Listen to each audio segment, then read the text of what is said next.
terminar este punto. La unidad número 8, la argumentación y aplicación del derecho. Y verificamos rápidamente un comentario de el siguiente autor, Thomas More. Yo defendería la ley aunque no fuera más que para protegerme de mí mismo. Thomas More. Muy bien. Perfecto. Analizamos estos puntos en particular ya para concluir con nuestro tema de estudio. El Estado, los sujetos de derecho, la aplicación del derecho y bueno, y la interpretación del derecho. Esos son los puntos que analizaremos. El Estado, territorio, el ámbito geográfico que conforma al Estado. Aquí está. El ámbito geográfico donde se va a aplicar la norma. Ahí está. La superficie continental. ¿Qué más tenemos? También el mar territorial, la zona económica exclusiva y también el subsuelo y también el espacio aéreo. Muy bien. Es donde el Estado va a ejercer su función, su soberanía. Muy bien.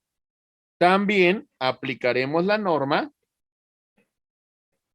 mexicana en aeronaves, en buques, en embajadas,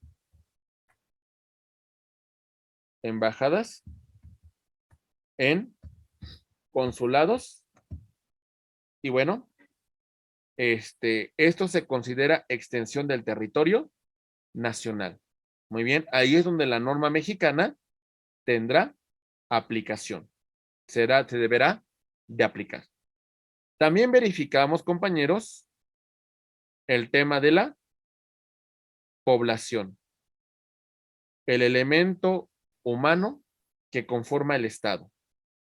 La población dentro de nuestro territorio tenemos que considerar que independientemente de su situación nacional o extranjero, van a tener reconocidos derechos humanos que se encuentren ya sea en la Constitución y también dentro de los tratados internacionales. Muy bien. Son aproximadamente 130 millones de personas que se encuentran dentro del territorio nacional. Muy bien. Tenemos el poder que el Estado hace cumplir sus disposiciones en el ámbito interno y en el ámbito internacional. Muy bien.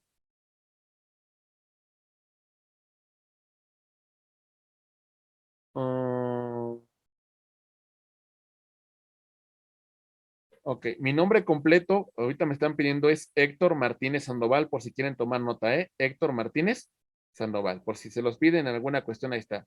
Bueno, en el ámbito interno, la autoridad hace cumplir sus disposiciones. Cumple con el elemento de la coacción, que es el uso legítimo de la fuerza que dispone el Estado. Y en el ámbito internacional, hay un principio que se llama la libre autodeterminación de los pueblos. Se supone que todos los pueblos están dentro del mismo ámbito y se rigen por este principio de la libre autodeterminación. Todos los pueblos se encuentran en una igualdad, aunque sea entrecomillada. Dentro de estos elementos, ya analizando el territorio, la población y el poder, tenemos la soberanía. El Estado mexicano se autodetermina. Si una potencia extranjera quiere interferir con decisiones que nos corresponde, México puede decir no, porque es una facultad que solamente me confieren a mí como autoridad. Y tú, ente extranjero, no tienes derecho de inmiscuirte en estas cuestiones que solamente yo tengo derecho a intervenir. ¿Vamos bien? La soberanía, existen dos: soberanía nacional, que de conformidad con el artículo 39, esta soberanía la tiene el pueblo. Y tenemos la soberanía internacional, en la cual el Estado se autodetermina frente al resto de la comunidad internacional. Tenemos también el tema de la división de poderes. Para que el poder no se corrompa, vamos a dividirlo. El supremo poder de la federación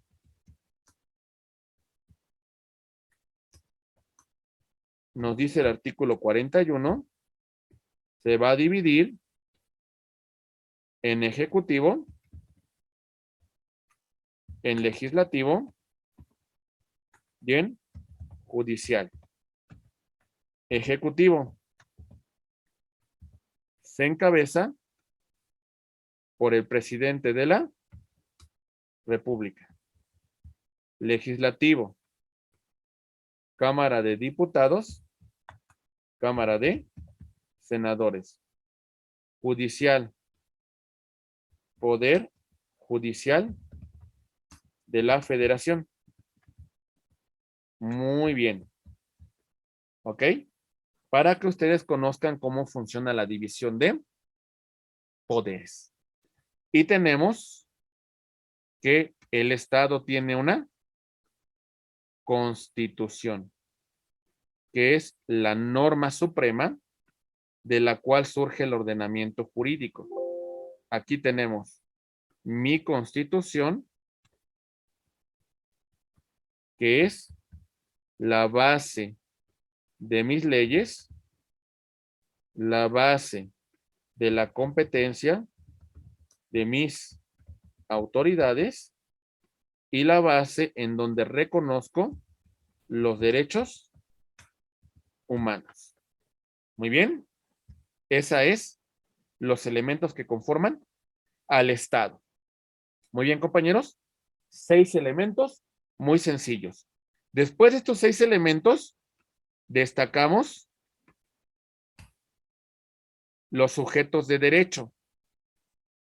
Todos los seres humanos con capacidad para adquirir derechos y obligaciones. Persona física, titular de derechos y obligaciones. Para ser persona titular de derechos y obligaciones, tenemos que tener capacidad de ejercicio, la cual adquirimos a partir de los 18 años de edad. Muy bien. Ok. Mientras que el tema de las personas morales nos habla de grupo de personas morales o físicas que se reúnen en una instancia unitaria para adquirir derechos y contraer obligaciones. Aquí está. Ahí lo ven. Personas físicas que se unen para crear un solo sujeto de derecho. Por ejemplo, tenemos que A, B, C y D, cada uno cuentan con un capital de 250,000 pesos. Y estas personas deciden unir este capital para crear una sociedad que se constituya con un capital social de 1,000,000 de pesos, conformando una persona moral distinta a estas 4 personas físicas. Muy bien. Ok. Las personas físicas tienen los siguientes atributos. Capacidad. 2. De goce de ejercicio. De goce desde que nacemos hasta nuestra muerte. De ejercicio a partir de la mayoría de edad. ¿Ok? Nombre nos individualiza frente a otras personas físicas. Tenemos un nombre de pila y tenemos nuestros apellidos, que nos indica la familia a la cual pertenecemos.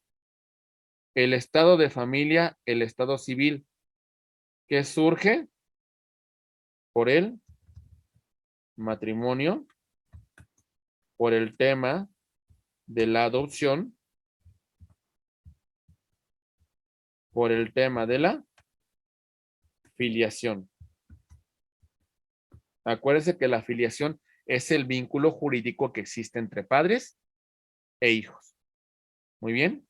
El patrimonio, todo aquello que es susceptible de valoración económica. Y la nacionalidad, que es el vínculo que une a la persona física con la nación a la cual pertenecemos. Muy bien. Ok. Compañeros, me regalan otros 10 minutitos ya para terminar bien, ¿eh? 10 minutitos y terminamos bien, ¿eh? ¿Vale? Muy bien. Ok. Cuando hablamos de la nacionalidad, tenemos que distinguir, compañeros, de una nacionalidad por nacimiento y por naturalización. La del nacimiento se da por dos supuestos. Ius sanguinis, derecho de sangre, ius soli, derecho de suelo. Ius sanguinis, hijo de padre o madre mexicanos. Ius soli, nacer en territorio nacional, en mar territorial, en zona económica exclusiva, en embajada, en consulado, en una aeronave con matrícula mexicana. Naturalización, tener el permiso por la Secretaría de Relaciones Exteriores. La nacionalidad mexicana por nacimiento en ningún supuesto se puede perder. La nacionalidad mexicana por naturalización se puede perder con la adquisición de una nueva nacionalidad. Muy bien, compañeros. Ok. Después de analizar los atributos de la persona física, tenemos también los atributos de las personas morales. La capacidad que va a tenerlo su apoderado, que va a tenerlo su administrador, que va a tenerlo su representante legal. Eso está claro, ¿verdad? Su razón social, que sería cuando figuran los nombres de los socios en el nombre de la sociedad. Por ejemplo, Pastor Contreras Salazar y asociados sería un ejemplo de una razón social. La denominación social es un nombre impropio, como por ejemplo, FEMSA de México, SA de CB. ¿Ok? Esa es una denominación social. El domicilio es el que hubiesen establecido en su acta constitutiva cuando se crearon. El patrimonio es lo que aportaron a la sociedad, su aportación, los bienes que tiene la sociedad. Recuerden que el patrimonio se compone por activos y por pasivos. Activos son los bienes, los pasivos son las deudas. Muy bien. Y la nacionalidad implicaría haberse constituido de conformidad con las leyes de un país. Muy bien. Perfecto. Dentro de las personas morales, también clasificamos lo siguiente. Personas morales de derecho público. Están constituidas para dar un servicio público. La federación, las entidades federativas y los respectivos municipios. Aquí podemos destacar la administración pública centralizada, Presidencia de la República, Secretarías de Estado y Consejería Jurídica. Desconcentrada, dependen directamente de la administración pública centralizada y descentralizada, que tienen autonomía de estas dos áreas. Tenemos personas morales de derecho privado con fines de lucro. Se constituyen para ganar, para tener especulación comercial. Muy bien, compañeros. ¿Se entiende? Las de sin fines de lucro. Se supone que su finalidad no es obtener dinero, pero bueno, las fundaciones, las sociedades civiles, los sindicatos y las asociaciones civiles. ¿Vale? Estas son personas morales sin fines de lucro. Bien, compañeros, a grosso modo, ya estamos cansados, ya lo sé. Llegamos a los puntos finales de la exposición. Todo lo que hablamos de nada sirve, de nada vale, si no lo podemos aplicar a un caso concreto. ¿Cómo aplicamos el derecho? ¿Cómo lo integramos? ¿Cómo lo interpretamos? Primero, la técnica jurídica la van a tener ustedes con el estudio, con el discernimiento, con la aplicación de casos prácticos, con el conocimiento de la norma, con la aplicación de la jurisprudencia. Compañeros, hay que estudiar si quieren llegar a buena técnica jurídica. ¿Cómo creen que Usain Bolt logró ser el hombre más veloz del mundo? ¿Solamente por genética? En parte sí, pero también trabajó más, trabajó más. Muy bien. Por ejemplo, mucho se critica y se juzga a Cristiano Ronaldo. Cristiano Ronaldo es un excelente jugador porque es un tipo que le machetea todos los días y sigue entrenando, porque es la manera de lograrlo, compañeros. Entonces, la técnica jurídica, el Canelo, todo lo que ustedes me digan, implica, compañeros, estudio, casos prácticos, norma, jurisprudencia, como abogados, hay que aplicarlo. No crean que la técnica jurídica va a llegar así por pues, generación espontánea. Hay que generarlo, compañeros.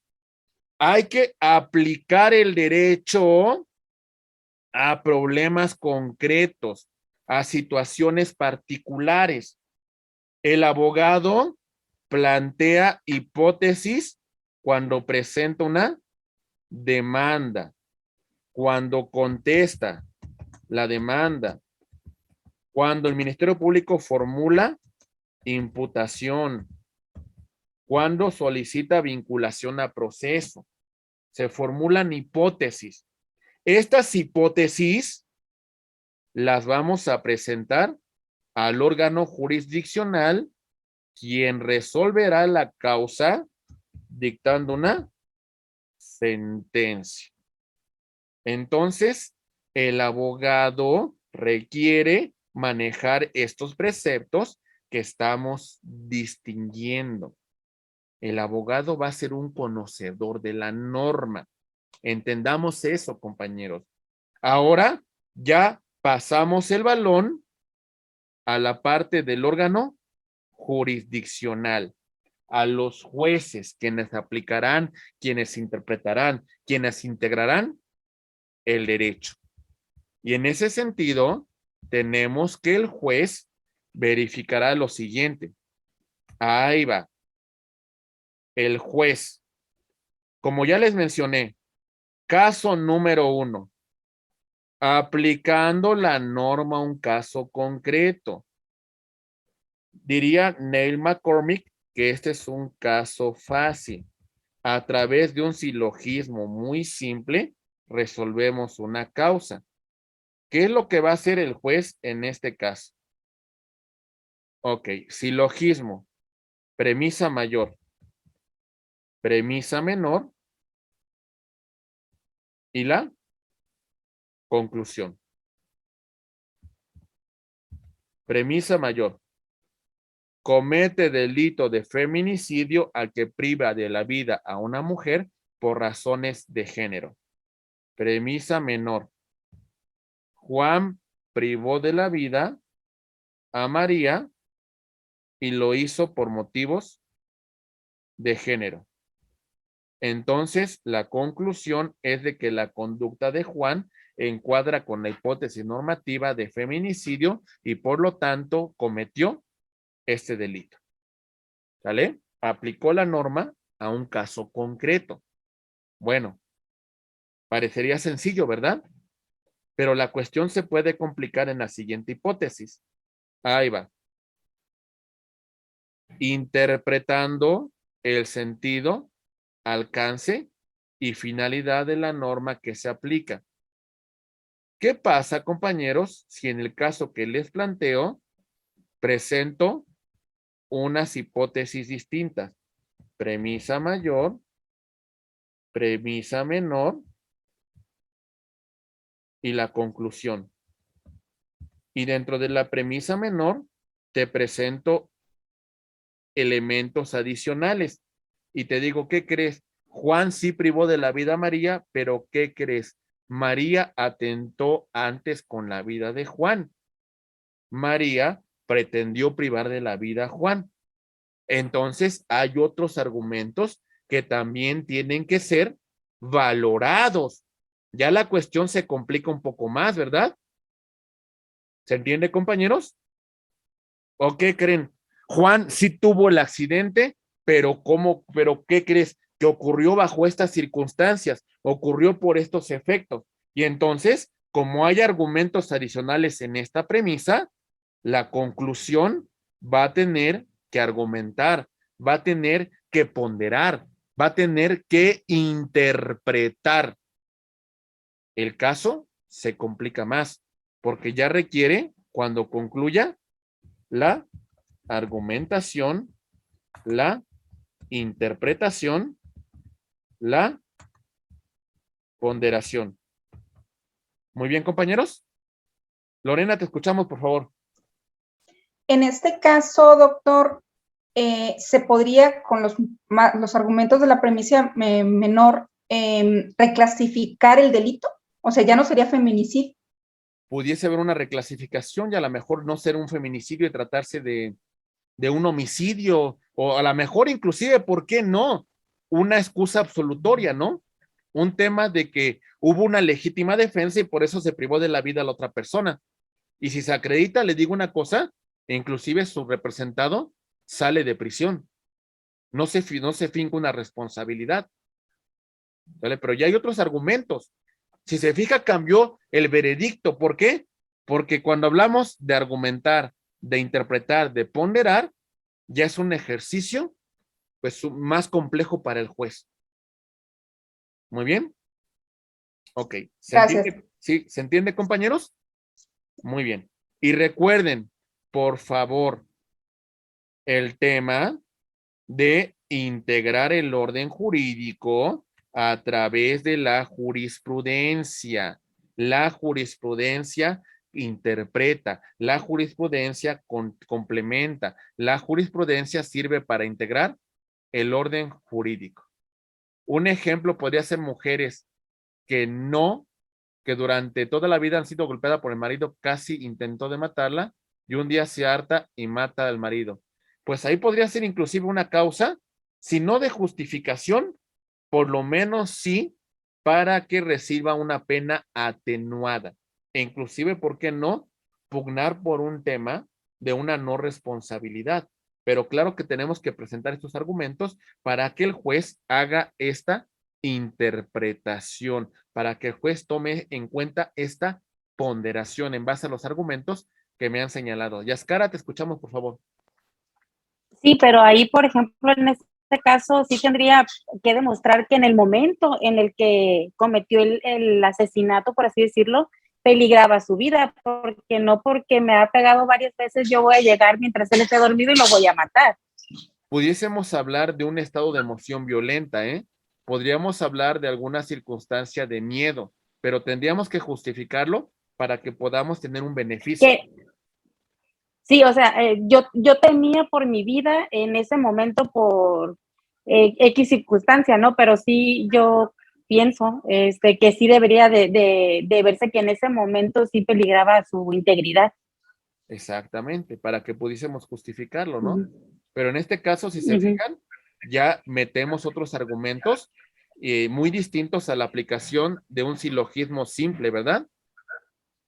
Ya lo Sí. complementamos. Muy bien. Raúl García, te escuchamos, por favor. Complementando el comentario de la compañera, por ahí se podría anexar algún tipo de historial de pruebas para que no sea, o sea, que no que no cometió el homicidio en el momento exacto que la están agrediendo. Tendríamos que presentar varias evidencias, ¿no? Tanto la fiscalía que acredite una responsabilidad como la defensa que quiere buscar alguna exclusión de responsabilidad, ¿no? Ahí depende las cargas de la prueba. Porque al final de Sí, cuentas, le digo una cosa, esto va a pasar, a ver, como abogados, en una causa que presentemos, tenemos una teoría del caso. Lo que usted presenta en su teoría del caso son elementos fácticos, circunstancias de tiempo, de modo, de lugar. Presenta su elemento normativo, la ley, la norma que aplica para el caso en concreto y sus elementos probatorios. Así como usted presenta su teoría del caso, la contraparte va a presentar su teoría del caso. Las dos teorías se van a confrontar y el punto es quien logre demostrar esta hipótesis que planteamos a continuación podrá tener un resultado favorable. Al final, ello va a conllevar a un ejercicio de reflexión, un ejercicio de interpretación, un ejercicio de ponderación de derechos. Para que se dé un buen argumento, la verdad es que se requiere también de los buenos argumentos de nuestra contraparte, ¿verdad? Entonces, ahí va a haber una cuestión de contradicción. Y es cuando, pues, el asunto se puede tornar un poco más complicado, mi estimado Raúl García. ok, ¿Sí? muy bien. ¿Vamos bien? ¿Sí, compañeros? Perfecto. Muy bien. Amigos, recordemos una cosa. Minerva, te escuchamos, por favor. En todo lo que se dijo ahorita. A ver, ya.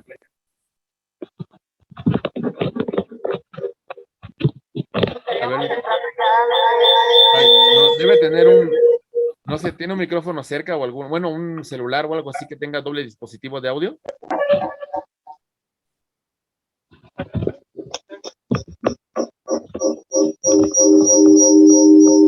Hace flickback. Debe tener un doble dispositivo de audio. de todo lo que se dijo, y ahorita prácticamente estaríamos entrando en lo que es el derecho procesal, que sería ya abrirse una carpeta, sería todo un proceso para llegar hasta ya una sentencia. Pero bueno, ya ahí ya sería, es otro tema, pues, de todo lo que está hablando ahorita. Exactamente, o sea, todo esto que indicamos implicaría toda esta secuela procesal. Ay, permítame, déjame el micrófono. Implicaría toda esta secuela procesal. La presentación de la demanda,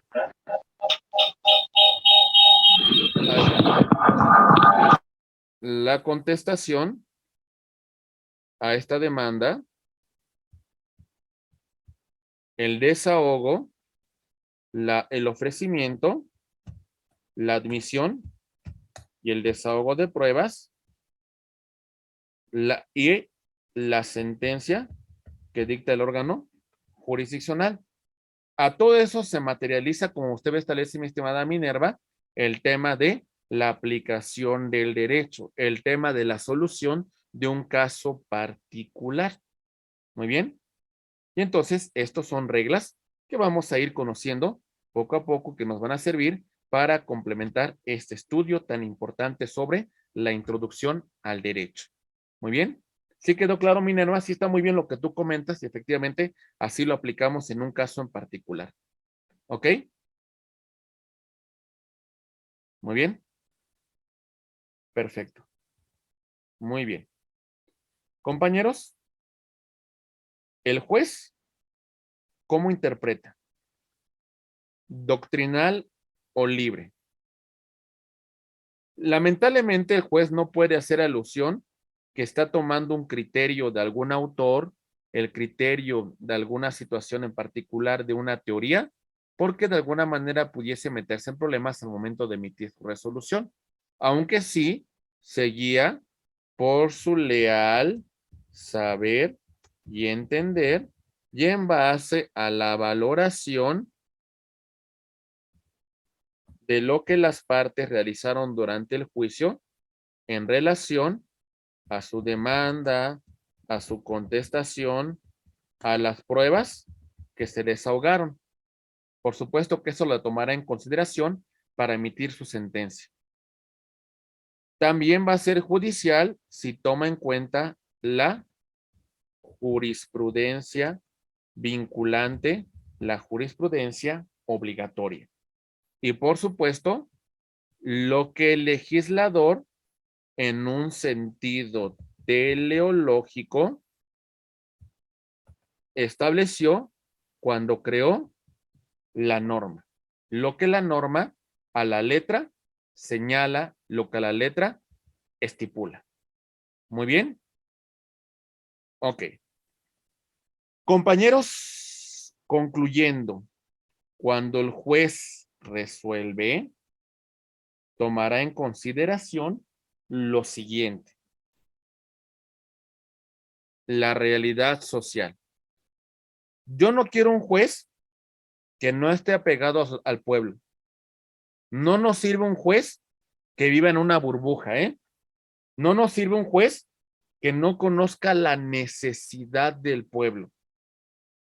El juez tiene que encontrarse bañado de pueblo. El juez tiene que conocer al pueblo. El juez tiene que tener conocimiento de su carencia, de su necesidad, de lo que el pueblo siente.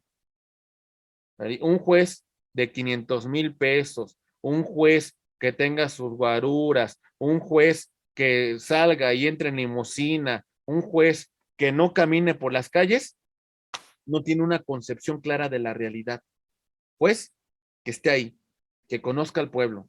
El juez que resuelva con equidad, el juez que resuelva con justicia, el juez que resuelva tomando en consideración a grupos vulnerables, a mujeres que han sido maltratadas, a personas con discapacidad, a menores de edad. El juez tiene que tener un equilibrio y tiene que ponderar derechos.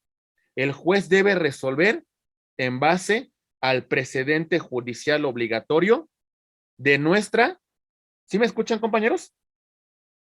¿Sí? De nuestra Suprema Corte de Justicia de la Nación, en base a lo que opinan los jurisconsultos, los expertos, y también la jurisprudencia. Todos estos puntos, compañeros, son los que nos van a ayudar a definir cómo se aplica el derecho. Muy bien.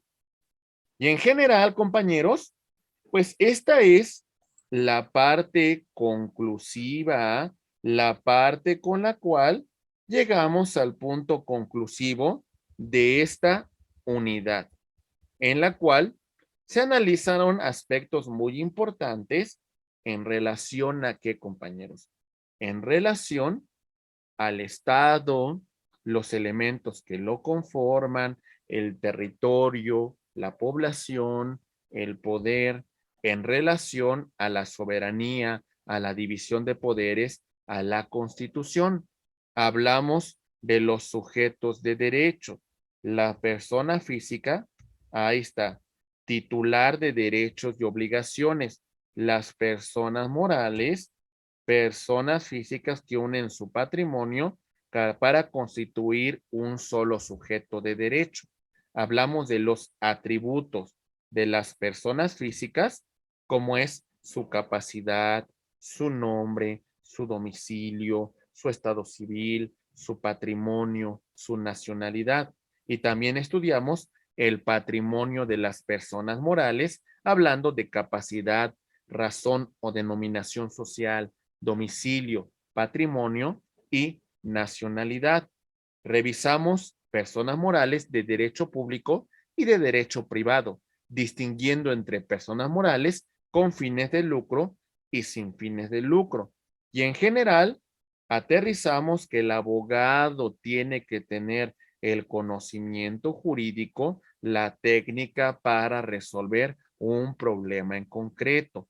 El abogado formula una hipótesis cuando presenta su demanda. El abogado presenta una teoría del caso que tiene elementos fácticos, elementos jurídicos, elementos probatorios que se van a contraponer a los de su colitigante. A final de cuentas, esto se va a presentar a un juez y el juez deberá de pronunciarse.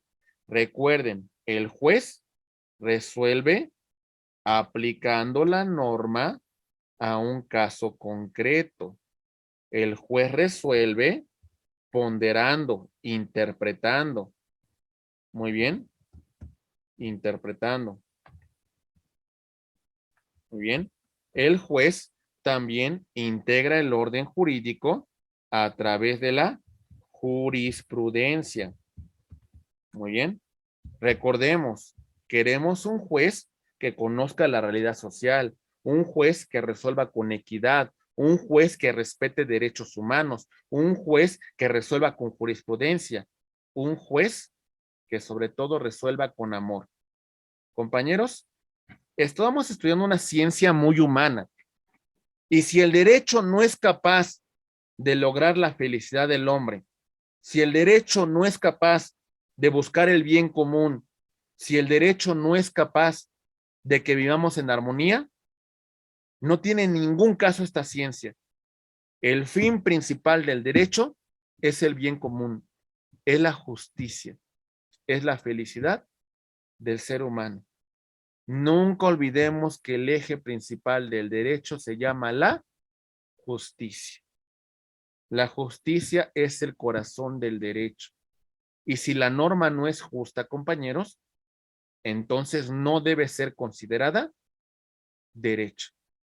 Y recuerden el mandato que establecimos con Eduardo J. Couture. Si el abogado encuentra en conflicto el derecho y la justicia, el abogado debe de ponderar, el abogado debe tomar en consideración la justicia por encima del derecho, la justicia. Muy bien. Estimados amigos, pues bueno, sin mayor preámbulo, agradecemos mucho el compromiso, la dedicación, el estudio que ustedes han hecho a esta primera unidad. Yo sé que es un acercamiento pues complejo, difícil, delicado, porque de alguna manera viene, pues, son muchas horas de estudio, abarcamos un poco más por el tema también de la bienvenida que nos dio el doctor Jorge Alemán, nuestro director. Y bueno, compañeros, pues agradeciendo también a nuestra coordinadora académica en el municipio de La Paz, Baja California Sur, Daniela, agradeciendo a las autoridades del instituto, doctor Jorge Alemán Tepepa, maestro Alex Lunar, maestra Viridiana Flores, licenciada Adriana Franco, a nuestro facilitador que estuvo también el día de nosotros con nosotros, el licenciado Joen Elisea, pues soy su amigo Héctor Martínez Sandoval. Les agradezco, compañeros, de antemano su compromiso, su dedicación, su estudio y estoy para servirles, compañeros. Me pueden buscar, tengo un canal de YouTube por si quieren revisar algún material, algún contenido para que estudien. Me localizan con mi nombre. Le ponen abogado Héctor Martínez Sandoval y por supuesto que ahí van a encontrar material que van a ser de gran utilidad para todos ustedes. Así que espero que ese material les sirva, compañeros. Así me van a localizar. Abogado Héctor Martínez Sandoval. Espero que sea también de su agrado dicho material y bueno, también me imagino que ya les compartieron esta presentación. Material que requieran con todo gusto, digan al facilitador, digan a las autoridades.